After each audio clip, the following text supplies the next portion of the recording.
Okay, I think the hour has struck, folks. Just let me check, Martha Takach, is everything working okay on Zoom? I hope so. Yes, it looks okay on Zoom.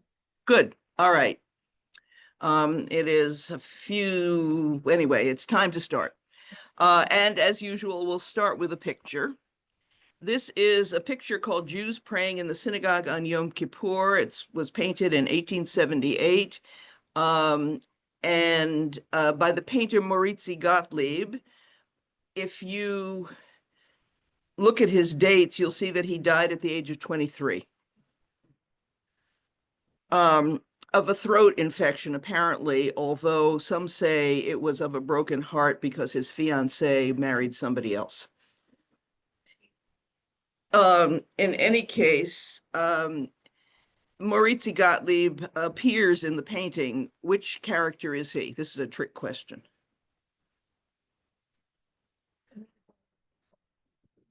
The one with his hand on his head. Second row over to the left. So he is the young man leaning on his elbow on what's called the Ständer. He is also the little boy, and he is also the adolescent sitting, let's see if I can get it. Does this, I guess that, yeah, over here.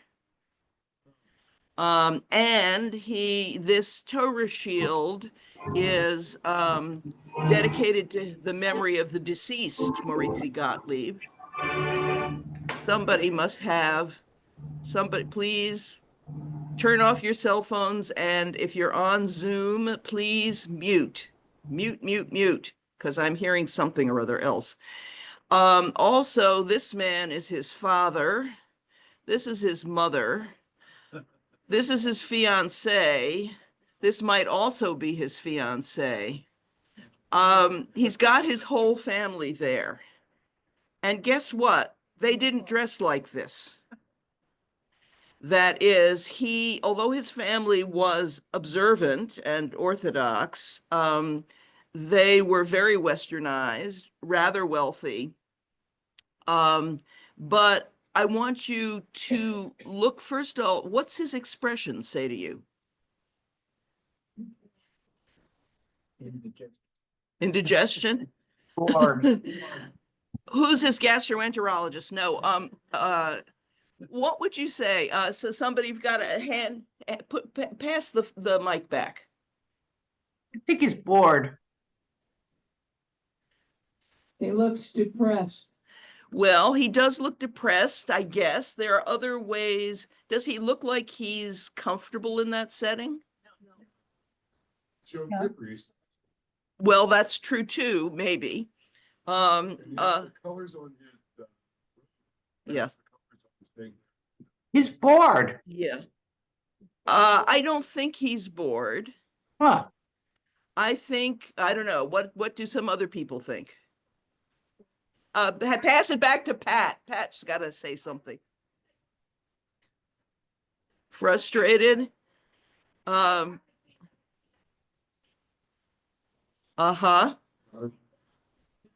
Doubt, who said doubt?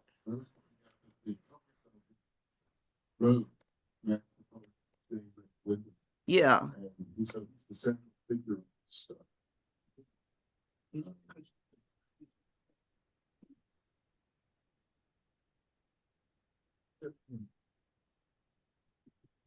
He looks like he doesn't want to be there. Well, well, that's true. I guess what I'd say is, to me, I've shown this painting to a lot of people and they always say, oh, he's in trouble.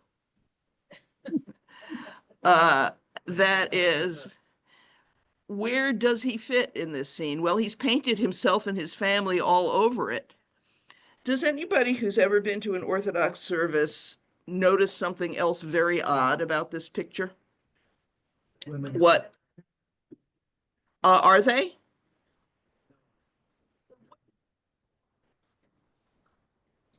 Yes, they are. No, yeah, they're wearing what women wore in those days in the 19th century. I mean, one thing to notice about the artist's costume is that nobody wears anything that looks like that in traditional Jewish society with all those stripes all over it. He has a traditional prayer shawl sort of down. Oops, excuse me. Let's go back. If I can, back. Um, but uh, uh, the women are in a separate women's gallery above the men, but there's still something very odd about this. Anybody know? Yes, the curtain is behind the women instead of in front of them. He wanted to show them, he wanted the women to be visible, which they are not in a traditional synagogue. So, God, I'm wondering what it says up here too. I'm not sure. In any case, there are a lot of dilemmas here. I mean, and the painter himself, just to say a few things about him, was, and these are dilemmas we'll get to later in the hour, he was trying to be a Polish painter. And he was apparently regarded as extremely talented, and his brother, Leopold, I think, became a famous painter. I think his family was in the lumber business, if I'm not mistaken. In any case, but for a Jew to be recognized as a national Polish painter was something still of a curiosity at that point. First of all, there weren't very many Jewish visual artists, but also because it seemed sort of paradoxical that one could count both as a Jew and a Pole. That one could count as a Jew and a Pole. You couldn't be both of them. And part of what I'll talk about is the process of making that possible, perhaps. But he was recognized as a Polish painter, and he produced some, including sketches, some 300 works before he died at the age of 23. Okay, let's go on. Chava, Since I'm doing, yes. how do you know? You said the young boy is, he's the young boy and he's the other. How do you know that? Art critics have written about it. Oh, okay. So it's not on my own authority. I am not an art critic, but people who have studied his work, maybe they had photographs of his family. I don't know. But in any case, I'm not relying on my own opinion here. Okay, I had to say what I'm leaving out because I'm leaving out so much. So I'm leaving out between the Middle Ages on our last class and modernity now. I'm leaving out the rise of mystical pietism in the 15th century in Safed or Tzfat, a town in the north of Palestine. I'm leaving out the fascinating 17th century messianic movement around the figure of Shabtai Tzvi, and here he is blessing a crowd, which swept the Jewish world. I mean, he was extremely popular and was followed in all the European newspapers. He proclaimed himself the Messiah in 1655.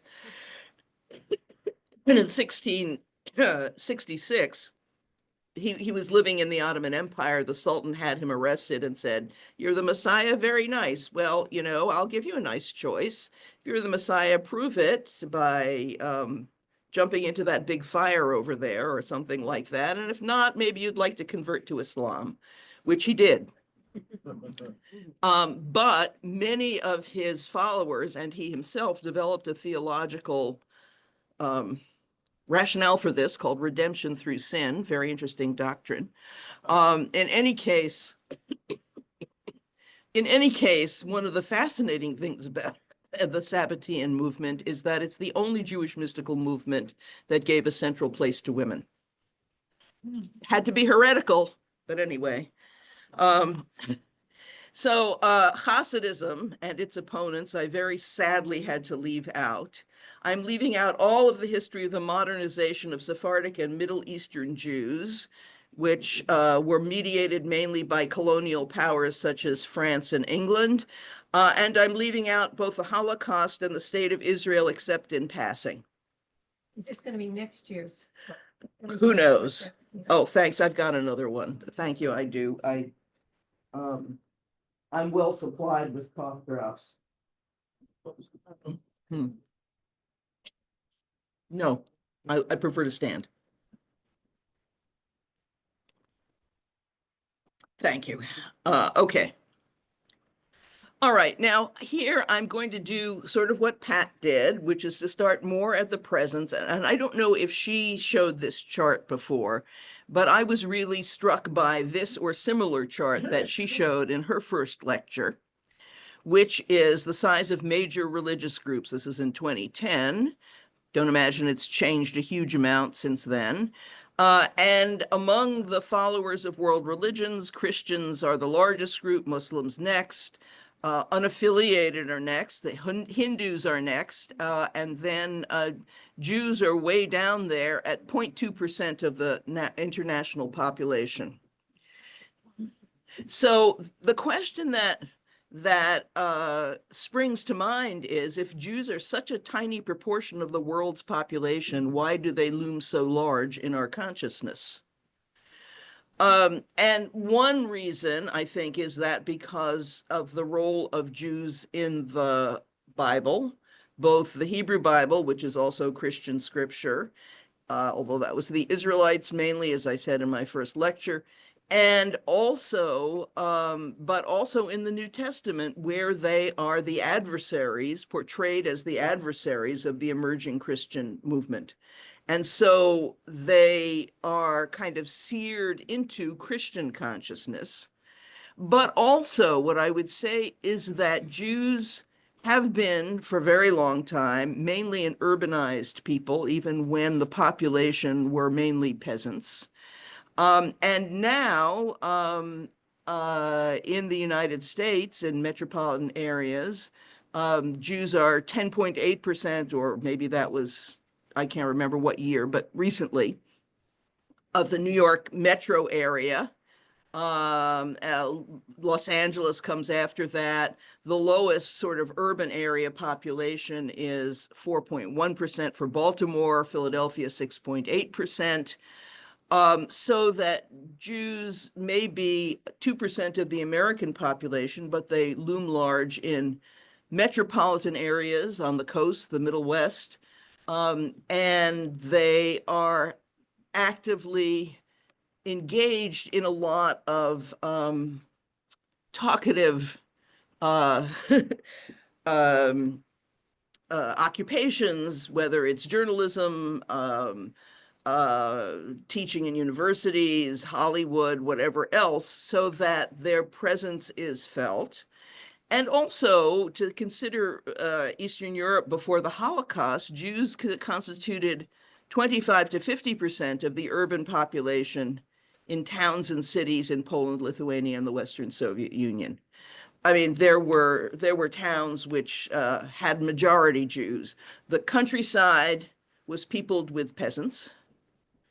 Small towns and big cities had lots and lots of Jews. And therefore, once again, they seemed very large in the public mind.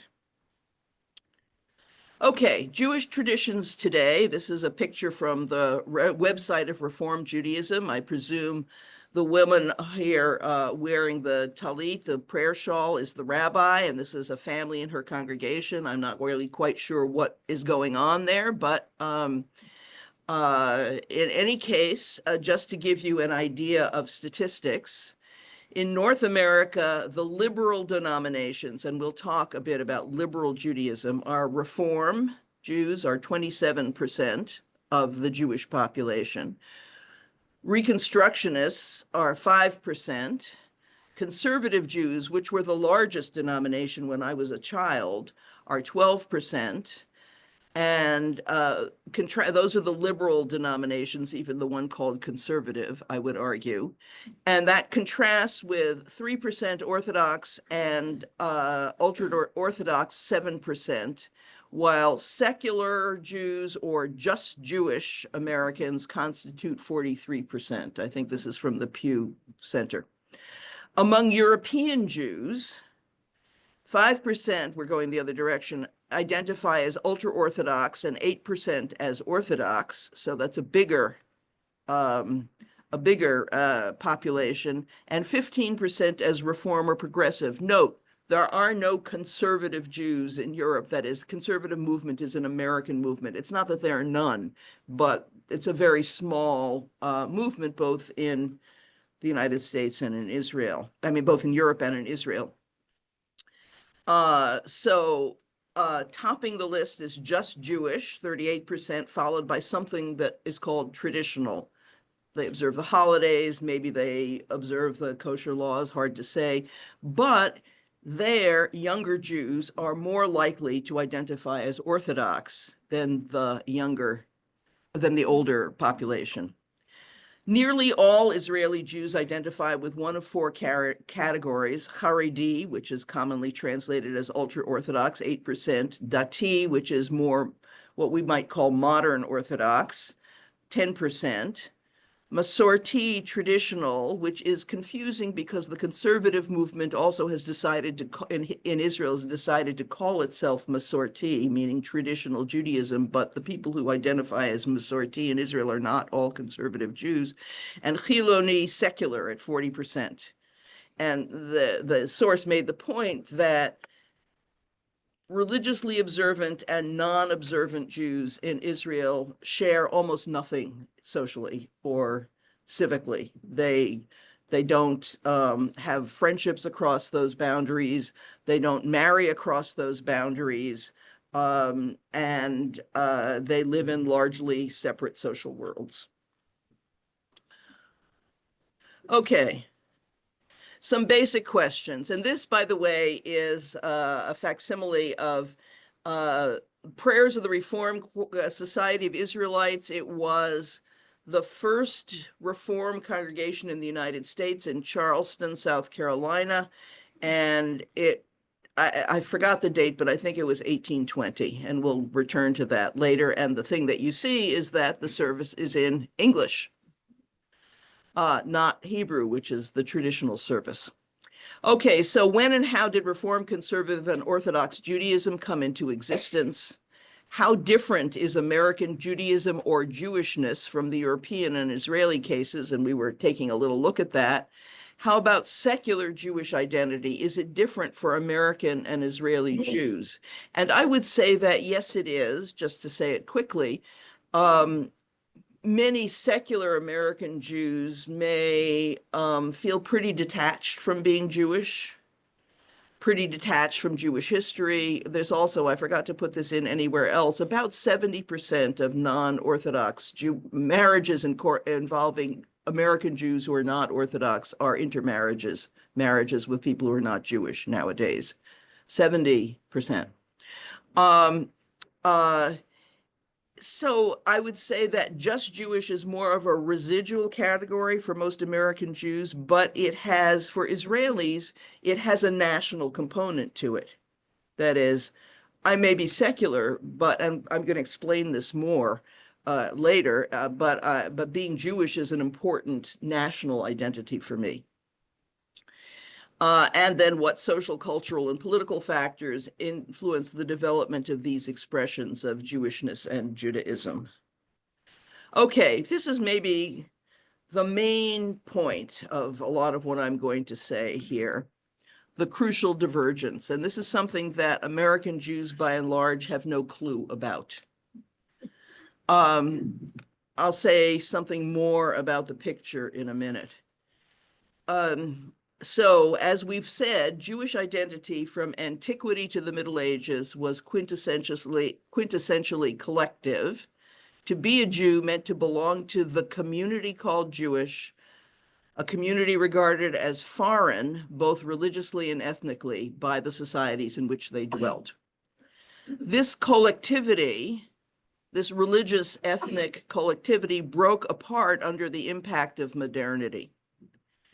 In the 18th century, the paths of Western and Eastern European Ashkenazic Jews began to diverge in crucial ways, consonant with the social and political developments in the nations in which Jews lived.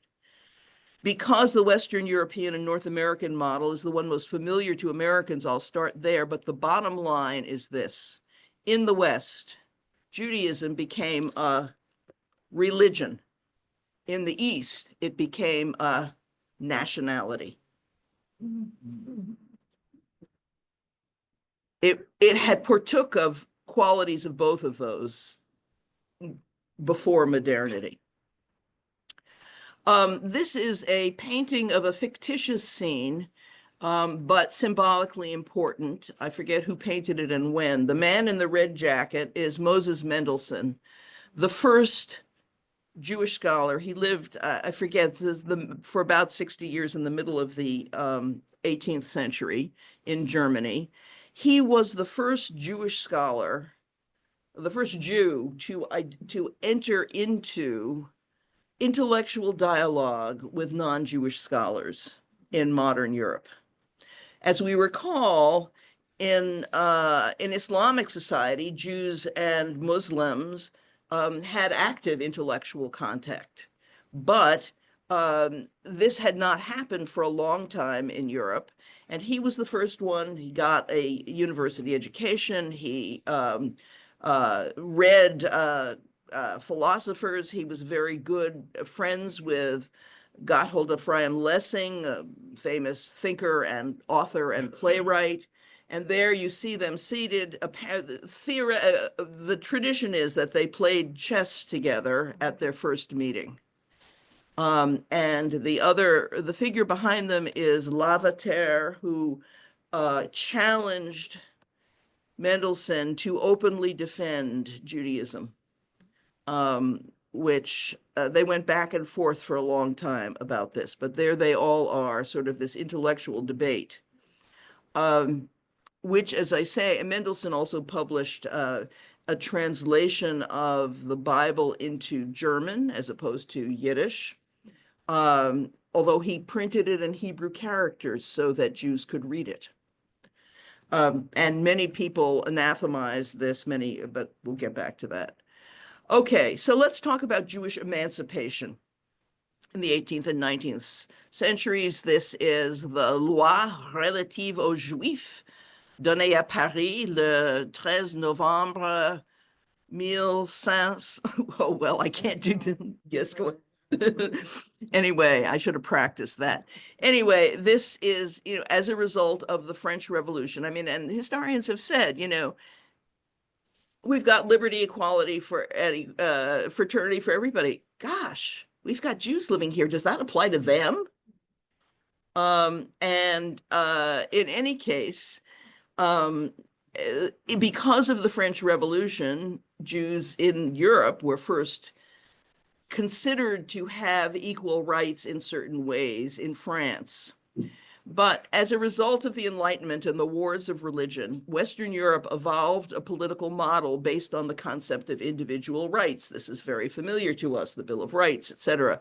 Religious beliefs, instead of being part of the identity of the state, Catholic Spain, or various Germany and Italy were not yet unified at this point, so there were various German principalities, and there's a fight, if the ruler of the state was Lutheran, did everybody have to be Lutheran?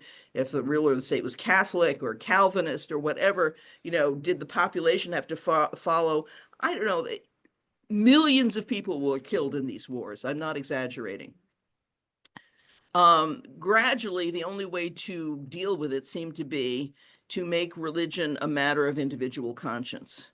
So the question faced by all Western European countries was, does this also apply to Jews?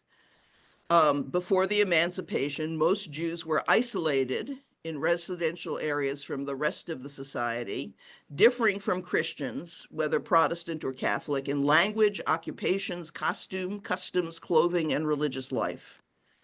Nowhere did Jews have an automatic right of residence where they resided. They were periodically being expelled from various places. Whether or not Jews could participate in the larger society was a matter of lively public debate.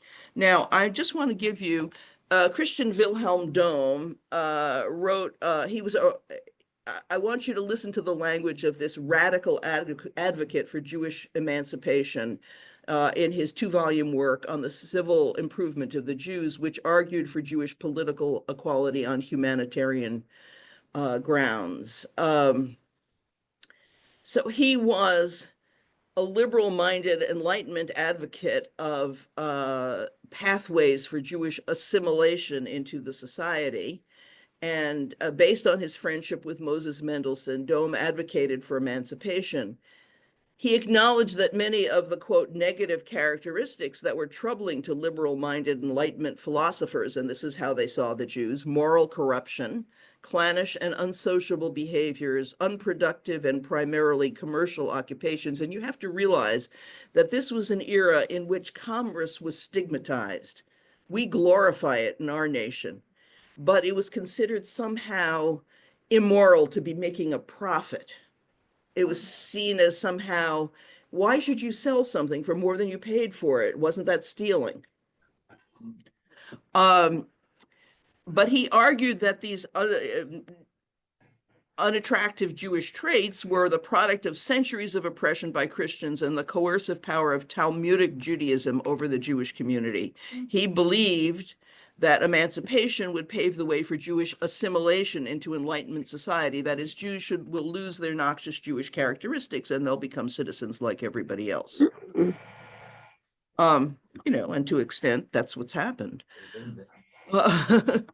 Milestones of emancipation. This is Napoleon also establishing the cult, the religious community of Israelites in 1806. Napoleon called a Sanhedrin, a gathering of of French Jewish rabbinical authorities. He made sure to call it on a Saturday when they were forbidden to travel, but they came. And also the motto was, to Jews as individuals, everything; to Jews as a nation, nothing. Give up your communities, your separateness, your separate language, your separate costumes. Become French like us. And to a certain extent, this is still the French model for everybody who comes to France. I know my brother lives in France, so I hear a lot about this. And then you'll have equality. And if in the privacy of your homes you want to say some Jewish prayers, that's fine. So just some milestones of emancipation. In 1790, the United States, we had to memorize this letter by Washington in Hebrew school, established that Jews in America would share full equal rights. The government of the United States, which gives to persecution no assistance, to bigotry no sanction, requires only that each of our, whatever it is, our citizens conduct himself and live in peace under their own vine and fig tree. I've forgotten it. My poor Hebrew school teachers would turn over in their graves. Anyway, so in the United States, Jews were actually received fuller rights than in most places. 1791, France emancipated its Jewish population of 40,000 Jews. 1796 and 1834, in stages, the Netherlands granted the Jews equal rights with non-Jews. During the and as I've said, Germany was a bunch of different little principalities. During the revolutions of 1848, big European upheaval, Jewish emancipation was granted by the basic rights of the Frankfurt Parliament, which said that civil rights were not to be conditional on religious faith. But only some German states adopted this. And the ones that had refrained from Jewish emancipation were forced to do so by an act of the North German Confederation in 1869, or when they acceded to the newly united Germany in 1871. The emancipation of all Jewish Germans was, of course, reversed by Nazi Germany in 1933. So they were full citizens from 1871 to 1933. And even there, I mean, you needed to be a Christian to get a university appointment. I mean, there's all kinds of things that you needed to be a Christian for. 1858, United Kingdom. Jews had been readmitted to England since their 13th century expulsion in the 1650s. Some consequences of emancipation. This is a picture, by the way, of the first Reform congregation, or the first Reform synagogue in Germany. It was built in Seesen, Seesen, in 1810. And well, we can talk more about what it means to be a Reform congregation. But so the consequences of emancipation. You know, okay, we're throwing open the gates. So lots of Jews took advantage of that. They acculturated to the surrounding society, and their relationships with Jewish belief, practice, and culture evolved to accommodate a degree of integration with secular society. To what degree was an ongoing battle. Jews began to attend government schools, not the separate Jewish schools where they learned Hebrew, at least the boys did, and learned and studied the sacred texts of Judaism. They aspired to professional and commercial occupations, but often higher posts could only be attained by conversion to Christianity, and lots of them did. Felix Mendelssohn, that great philosopher, I think he may have Moses Mendelssohn, and Felix Mendelssohn was his grandson, Christian. And he had one or two grandchildren who were raised as Jews, but after that, there were no Jews in his family. They were all Christians. No longer did Jewish children attend the schools. Worship services, which are traditionally held 3 times a day, became unintelligible because the liturgy was in Hebrew. Does this sound familiar to any Jewish people today who go to services? The informality of traditional Jewish worship. Okay, so this is another big deal. How do I explain this? How many of you have ever attended a very traditional Orthodox service? Okay. Joel, what's it like? Oh, yeah, give Joel a mic. To me, it was just the way things were. Uh-huh. Didn't know anything else. Yeah. And then on one side, the women on the Christmas Uh-huh. And how did people act? Did they talk to each other during the services? Excuse me, we can't hear him on Zoom. Could he? I will repeat it. Okay, I think he could talk Okay. in the computer. Yeah, so Joel says that it was a small synagogue. It was just the way it was like. It was 3 hours. This was on a Saturday morning, I presume. And it was all in Hebrew, and that was what he knew growing up. Anybody else have any recollections? Yeah. Mine was a congregation that is, Completely different, but go ahead. that's, It is traditional, but it's Sephardic, and it will not make the point I'm trying to make, but that's okay. Pass down to Eileen. There's a mic down there. Say, and this might be what you're looking for. I felt very alienated. Mm-hmm. I didn't understand the liturgy, didn't understand the customs. The women were chatting in their own place, the men were. Okay, so Eileen said she felt very alienated. She didn't understand the liturgy. She didn't understand the customs. What I'm actually looking for is that the services of Eastern European, especially, and Central European traditional Jews were, to the mind of somebody raised in a Protestant church, chaotic. Chaotic. Everybody was chanting at their own pace, where the leader was kind of keeping them together. Little boys are running up and down the aisles. women are talking to each other. People are also, there are certain times in the service you're not supposed to talk to your neighbor, but there are other times when it's okay. And people, I remember a friend of mine who was not Jewish and went to an Orthodox service in California somewhere. He said, I got there at the very beginning. Well, there weren't very many people at the beginning, but they all came in sort of later because it's a 3-hour service. And then, one of them, the guy in front of me was saying to his neighbor, I'm paving my driveway on Monday. Do you want to come over and help? The service was informal and it looked not decorous, no decorum. And so that one of the things that Jews wanted as soon as they acculturated was a service that looked more like a dignified Protestant service. Also, the prayers were in Hebrew and the sermon was in Yiddish, and which is the language that Jews were speaking at that point. So there was Jewish and non-Jewish pressure to reform the liturgy. I said there was a controversy about whether Jews were worthy of citizenship. Jewish services were reviewed in the general press. Decorous and inspiring service where everybody sat quietly and reverently and listened to a sermon in pure German in the Hamburg Reformed Temple shows what Jews can achieve.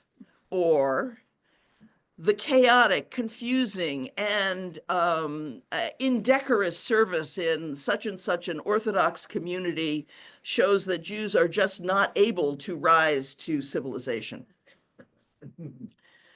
It's interesting because those of us who are in, I hope I will get to the Chavurah movement. Those of us who were in the Chavurah movement in the 60s, the Jewish counterculture, we wanted the informality back.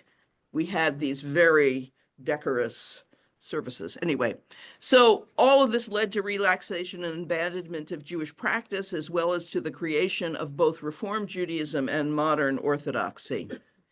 Now, I want to disabuse you of the fact that Orthodox Judaism is simply traditional Judaism, continued.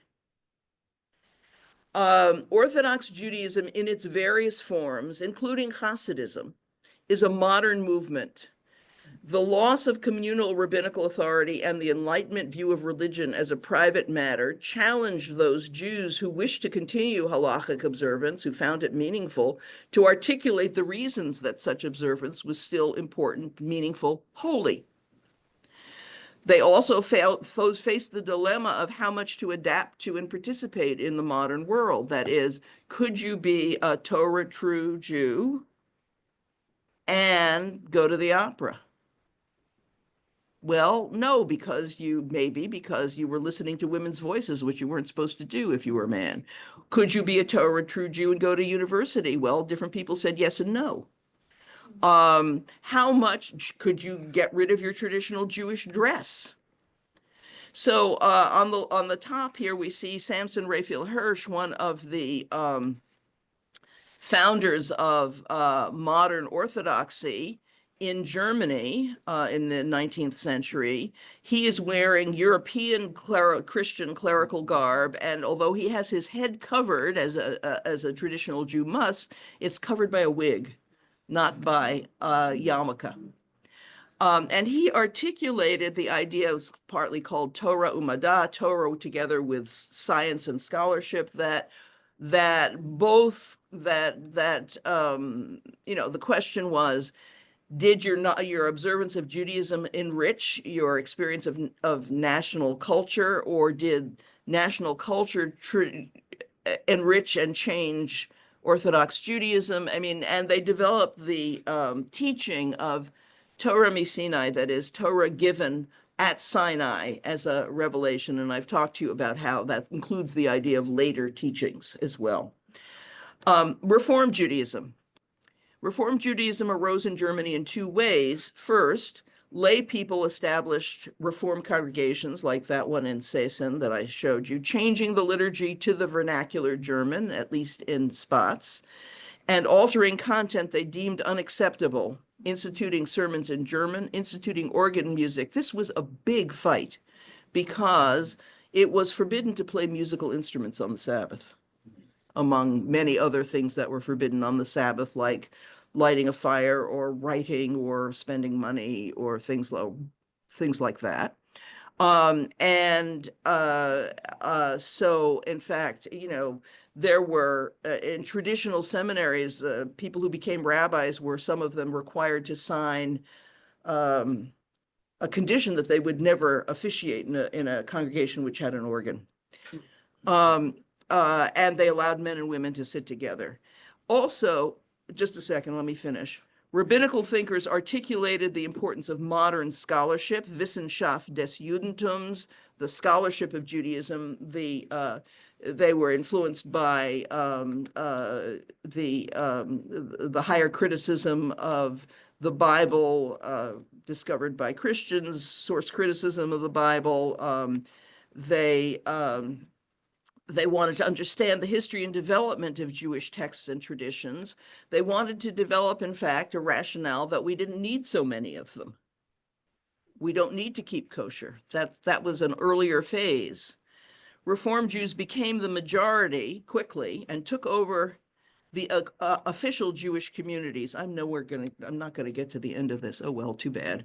Forcing the Orthodox to become separatists. That is, in Germany and in most of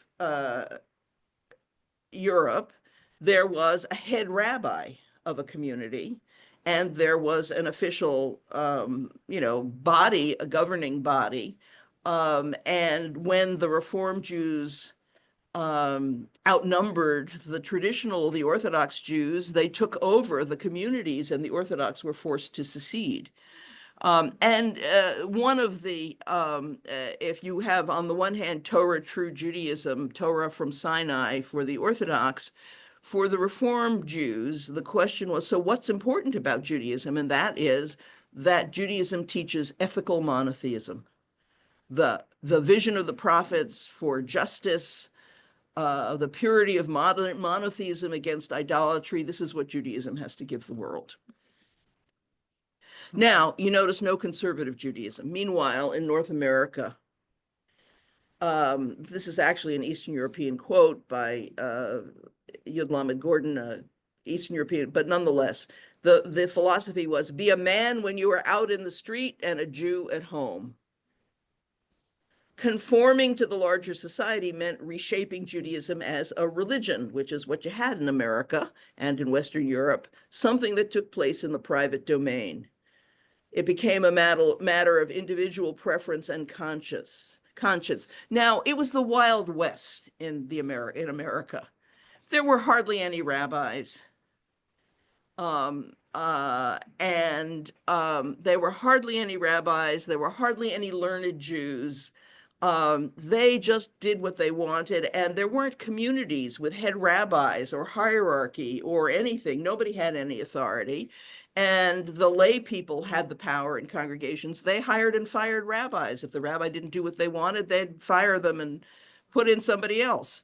It's still the case that synagogues in the United States hire and fire rabbis. So until the 1880s, the majority of American Jews were of Sephardic or German origin. And Sephardic Jews, by the way, Joan, had very, very decorous services.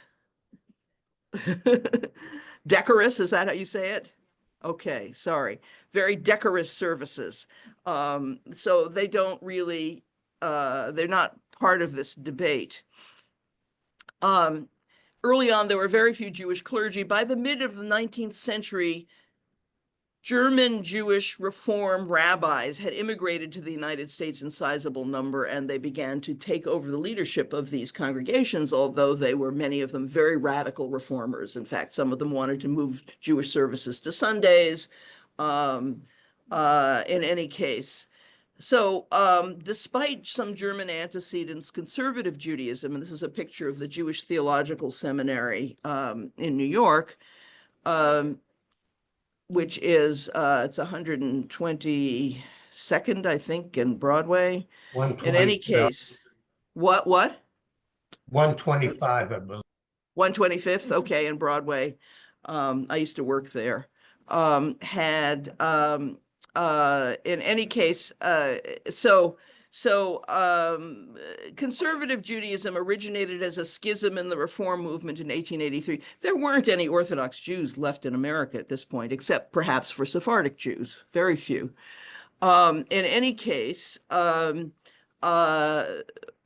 schism was caused by the famous Treifa banquet. There was a Treifa means non-kosher. There was a famous celebratory banquet put on, I think, in Cincinnati, where the Hebrew Union College Reform Rabbinical College was, to celebrate some event.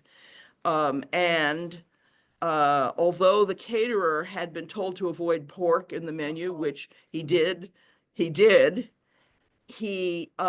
nobody had told him about shellfish, and which are also forbidden by the kosher laws. And there it was, salad de shrimps on the first course. And many of the rabbis and dignitaries rushed from the room in consternation.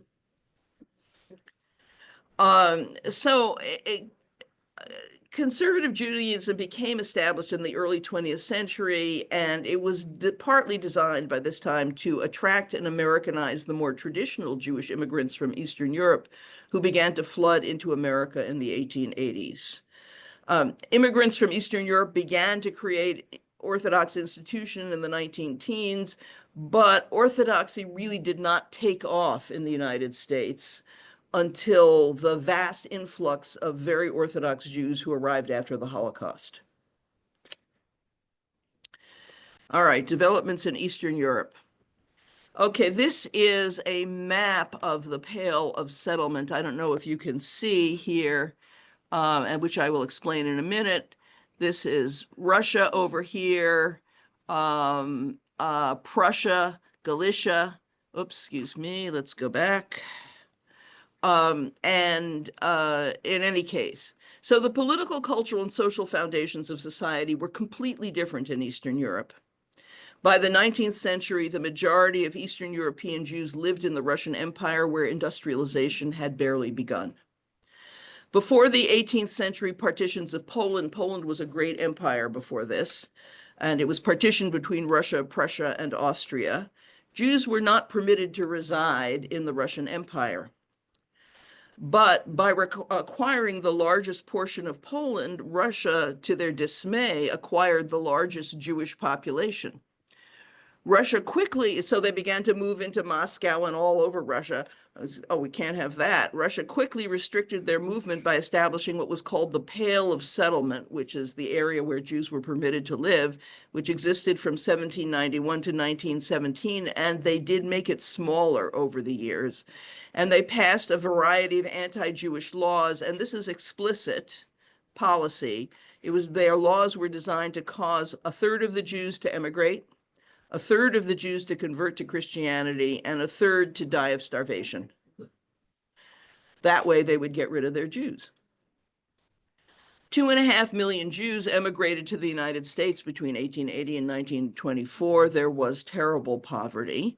And Jewish boys could be drafted starting, I think, at around the age of 12 for 25 years, which was supposed to force them, by privation and various other things, to convert to Christianity. Most of them didn't live through it. In any case, 19th century Eastern European nationalism, various ethnic groups so remember, we talked in the first class about Jews being part of large multi-ethnic empires. Various ethnic groups within the large empires of the region, like the Russian, Austro-Hungarian, and Ottoman empires, sought to establish independent nation states based on shared cultural identity, often leading to rebellions and political agitations against their ruling powers, fueled by a desire for self-determination and a sense of national unity amidst diverse populations. This often manifested as a struggle against dominant empires, and the empires were always trying to subdue these nationalist movements. And there were also complex interethnic tensions due to overlapping territories and competing nationalist claims. Then after World War I, the empires were broken up and ethnic groups sought national rights. Some of them did become countries, but they had large national minorities within them. So the Ukrainians and the Jews within the Polish Republic wanted to have public institutions in their own languages. And they wanted to have their own schools, and they wanted to have their own symphony orchestras and their own all sorts of things. And they also had political parties. There were Jewish political parties in Poland, several of them, and I guess Ukrainian ones as well. So but here we get to something interesting. Each ethnic group had its own home territory, language, culture, and religion. Catholic Poles, Eastern Orthodox or Eastern Rite Ukrainians. And you have to realize that a Pole was by definition Catholic, whether or not she or he was particularly devout. The boundaries of territories were often disputed. Yes, Lithuania should be bigger. No, Poland should be bigger. Jews had a distinctive language, which was Yiddish, a dress, a culture, and religion. Along with other groups, many Jews sought amelioration of their condition through nationalism. However, unlike other ethnic groups, they had no Eastern European home territory. So there are a number of movements that arose from this, and just to start with number two, those who searched for a home territory said that Jews needed a home territory, became, by and large, Zionists. That was the beginning of the Zionist movement. Like everybody else, we need a territory in order to be free. Let's adopt, it's more complicated than this, but let's adopt Hebrew, which is the language of Jews all over the world. But they were secular and primarily socialist. That's the foundation of the kibbutz movement.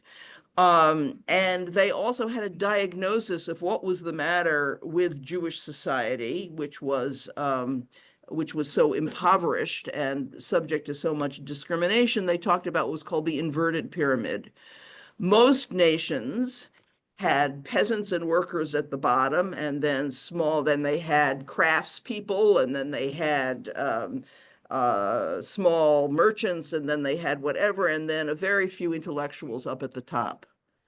For Jews, there were vast numbers of intellectuals, lots of people in commerce and things like that, but there are almost no workers and peasants, partly because they've been excluded from those occupations. But in any case, so they said, once we go home, we have our own land, we can make ourselves a normal nation by having Jews work the land again, Jews doing all those manual occupations, and that will cure us of our malaise. There were other people who said, no, we've been in Eastern Europe for hundreds and hundreds of years. We deserve to stay here. And there developed something called secular Yiddish nationalism, the motto of which was Yiddishkeit, that is Jewishness, or Yiddishism, Do'ikait, that is here-ness, unlike the Zionists who wanted to go there, wherever there was. We want to stay here, and socialism, socialism.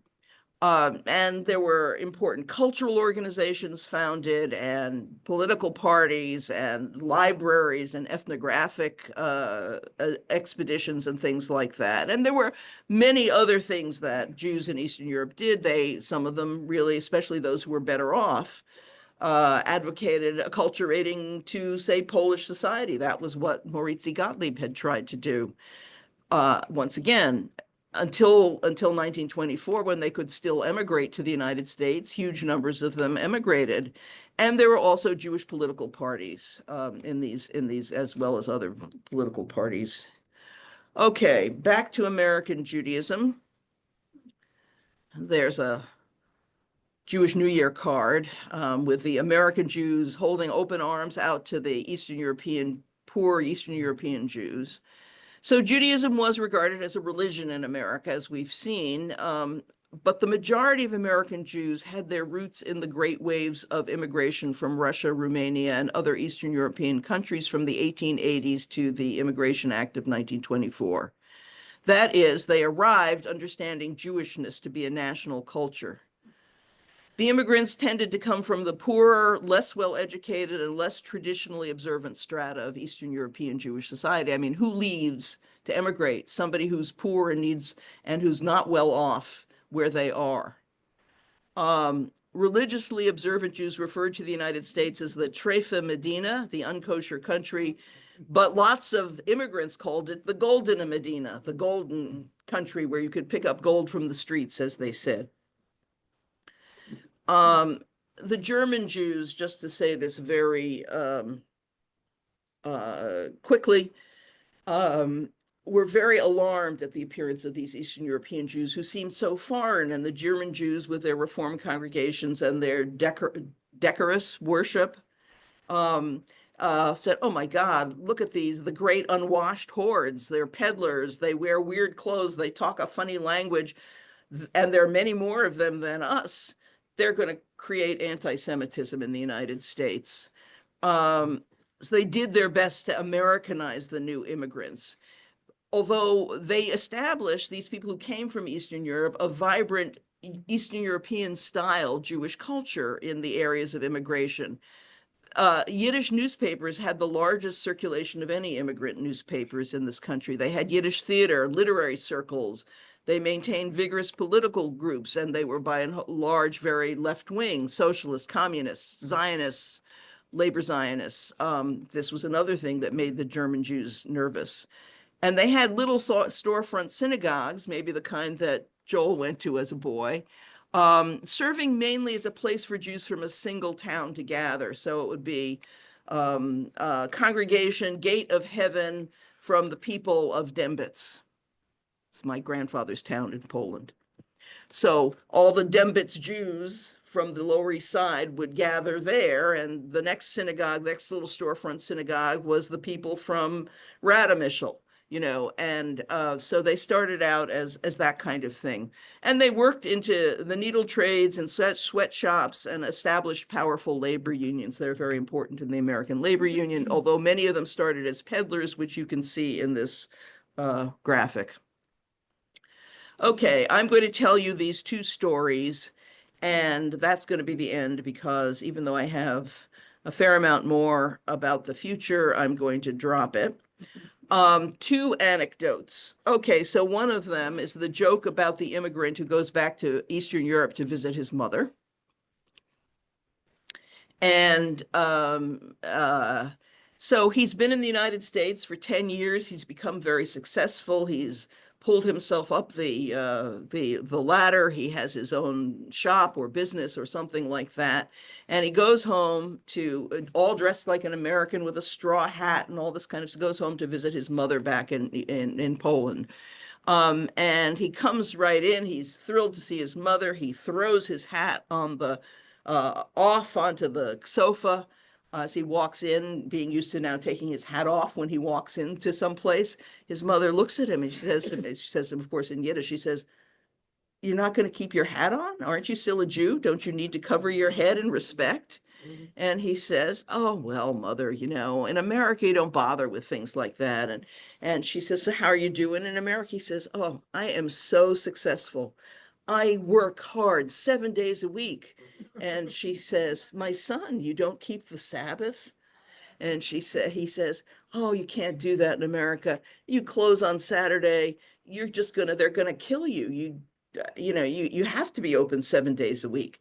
Or maybe in any case. So, and she says, and how's the food over there? He says, well, I'm so busy at work. I just run across the street and grab a sandwich. And she says, "Well, is it kosher?" And he says, "Well, mother, in America, you don't really bother about those things." And she looks at him and says, "Tell me, my son, are you still circumcised?"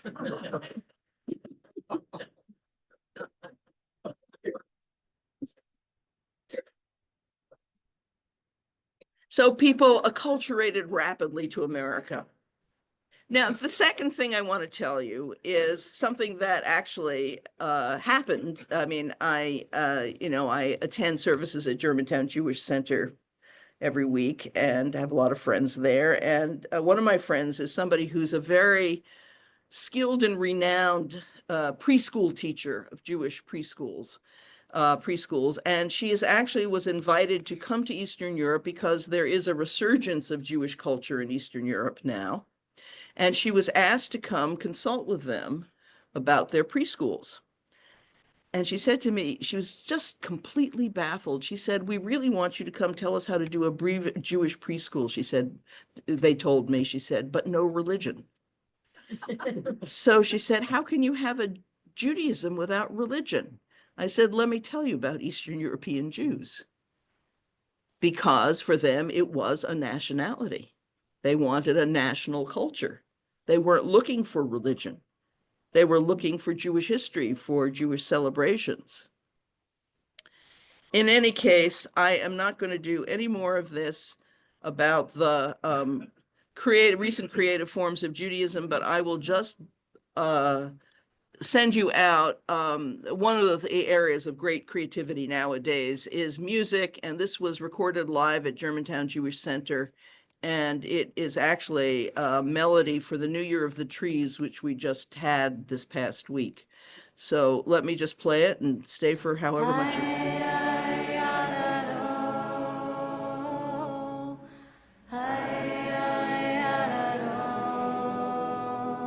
can you hear?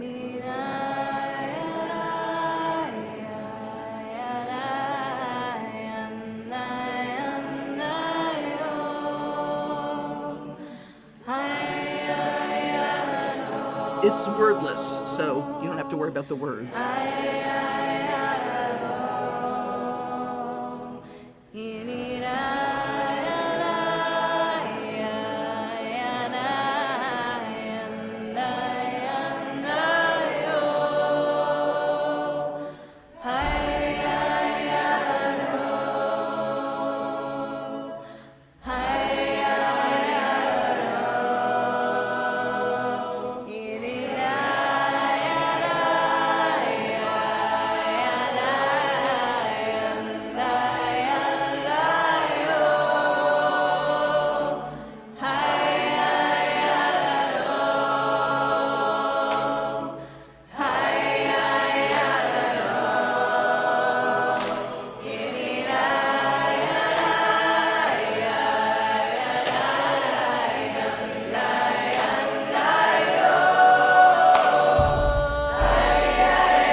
Okay, folks. Yes. And on Thursday, it will be Pat. Thursday at 11, Pat will be doing her final class. Thank you, and Yeah. that was beautiful. Okay, all right, let me get out of here.